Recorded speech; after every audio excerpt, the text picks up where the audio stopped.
उत्तर प्रदेश के पूर्व मुख्यमंत्री एवं समाजवादी पार्टी के राष्ट्रीय अध्यक्ष माननीय अखिलेश यादव जी का 53वां जन्मदिन मनाया गया, जो कि पूरे उत्तर प्रदेश में ही नहीं बल्कि पूरे भारत में उनके कार्यकर्ताओं ने जोश जोश से मनाया। आइए इसी सिलसिले में वरिष्ठ नेता अशोक गुप्ता जी से बात करते हैं। प्रदेश सचिव हैं समाजवादी पार्टी में। आज हम लोग सुबह सबसे पहले उठ करके आपके पड़ोस में पंचमुखी हनुमान जी की मंदिर है हजरतगंज में, यहाँ जा करके सबसे पहले अपने दोस्तों के साथ में बबलू भाई भी थे, आ जाइए बबलू भाई, और यहाँ आकर के हवन किया, आरती किया और आदरणीय राष्ट्रीय अध्यक्ष पीडीए जननायक श्री अखिलेश यादव जी के दीर्घायु के लिए प्रार्थना किया और उसके बाद जाकर के बालू अड्डा पे अनाथ बच्चों के लिए केला फल ले जाकर के वहाँ बांटा। जी, आपने फल वितरण भी किया बच्चों पे, जो अनाथ बच्चे हैं उनके लिए। और कुछ कहेंगे आप? और यही कहना चाहेंगे कि जिस तरीके से आज पूरे प्रदेश और देश में आदरणीय राष्ट्रीय अध्यक्ष श्री अखिलेश यादव जी का जोश और खरोश के साथ जन्मदिन मनाया गया है, तो इससे तो ये चंदा चढ़ावा चोरों आज देख करके खड़बड़ा गए हैं। इतनी अपार भीड़ थी पूरे प्रदेश, हर जिले में, हर मुख्यालय में मनाया जा रहा था, फिर भी प्रदेश के मुख्यालय में इतनी भीड़ थी, इतना पीडीए के लोग, इतना जनता उमड़ पड़ा था कि पैर रखने की जगह नहीं थी। तो जिससे तमाम हमारे सत्ताधारी लोग जो अयोध्या से गड़बड़ कर रहे हैं, जो नागपुर और गुजरात माल भेज रहे हैं, वो सब चिंतित हैं। आज आप टीवी और चैनल अखबारों में देख रहे होंगे, उनको लग गया कि अब उनकी हार सुनिश्चित हो गई है और 2027 में आज हनुमान जी से हमारी बात हो गई है। उन्होंने कहा है कि 2027 में राम भक्त को बैठाएंगे जो मंदिर का पैसा मंदिर में ला करके वापस रखवाएगा और आदरणीय अखिलेश यादव जी 2027 के जननायक बनेंगे उत्तर प्रदेश के।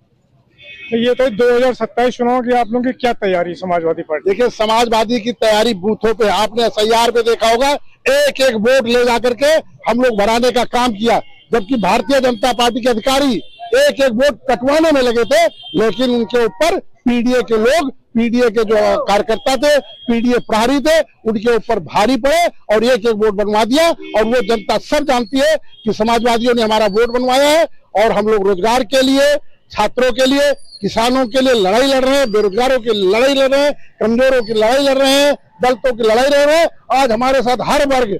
हमारे साथ है। 2027 में हमारी सरकार बनने जा रही, समाजवादियों की सरकार बनने जा रही है। ये थे हमारे साथ अशोक गुप्ता जी, जिनका कि ये दावा है कि 2027 में पीडीए की ही सरकार बनेगी। अमर सिंह बबलू, प्रदेश उपाध्यक्ष समाजवादी पार्टी लोहिया वाहिनी। आज हम लोग सबसे पहले जब आए तो दक्षिण मुखी हनुमान मंदिर पे हम लोगों ने हवन पूजन अर्चन किया और आदरणीय राष्ट्रीय अध्यक्ष जी श्री अखिलेश यादव जी की दीर्घायु हो, हम लोगों ने हनुमान जी के चरणों में प्रसाद चढ़ा करके उनसे आशीर्वाद मांगा कि हमारे नेता आदरणीय राष्ट्रीय अध्यक्ष जी दीर्घायु हों, हम लोगों को मार्गदर्शन दें, हम लोगों को ताकत दें, जिससे कि हम लोग ग्रामीण क्षेत्र और शहरी क्षेत्र में जाकर के समाजवादी पार्टी की नीतियों को ले जाकर गांव जमीन में उतारें, जिससे समाजवादी पार्टी मजबूत हो।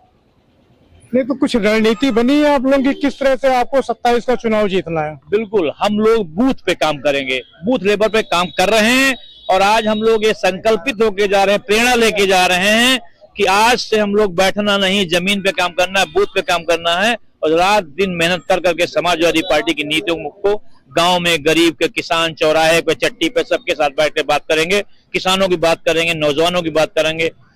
पीड़ित, शोषित, दलित, वंचित सबकी बात करेंगे, उनको पार्टी की नीतियों के बारे में और आदरणीय राष्ट्रीय अध्यक्ष जी के विजन के बारे में, उनकी सोच के बारे में बताएंगे कि ये समाजवादी पार्टी की नीतियां हैं। अगर 2027 में आदरणीय राष्ट्रीय अध्यक्ष जी के नेतृत्व में समाजवादी पार्टी की सरकार, पीडीए की सरकार बनती है तो आपको ये लाभ मिलेंगे। राष्ट्रीय अध्यक्ष ने कहा है कि अगर हमारी सरकार बनती है तो महिलाओं को 40,000 रुपए सालाना मिलेगा, जो 4,000 रुपए पर मंथ बनता है,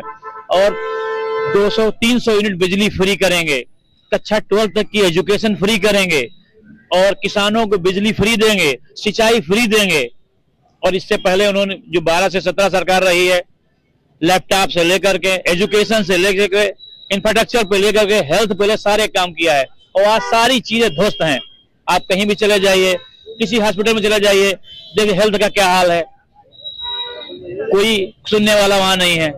स्ट्रेचर नहीं है, वेंटिलेटर मशीन नहीं है,